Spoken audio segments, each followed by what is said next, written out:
Sledujete Jedle. Zastavme sa, bratia, veď sa oni stratia. Ja sa momentálne nachádzam v Bratislave na Jakubovom námestí, kde sa zajtra bude konať národný pochod Hrdí na rodinu, čo znamená dňa 18.7.2026. Oficiálne to začína o 15.00 a to zhromaždením a národného pochodu Hrdí na rodinu tu na Jakubovom námestí, kde odznejú príhovor osobností a hostí a hudobný program Peter Janku a skupina Smiley. No neoficiálne to začína 13.45 a to diskusiou pod názvom Online ohrozenie detí.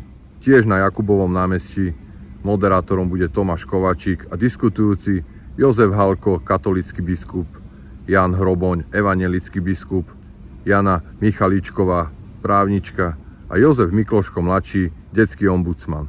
Ja sa na tomto pochode určite zúčastním. Dúfam, že prídete podporiť aj vy. Ak nie, budem vysielať aj livestream, či už od 13.45 alebo od 15.00.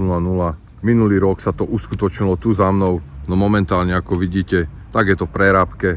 Tak dúfam, že sa tu všetci pomestíme. Týmto vás chcem ešte raz pozvať. Zajtra od 13.45 alebo 15.00 príďte osobne, alebo bude livestream a môžete to pozrieť.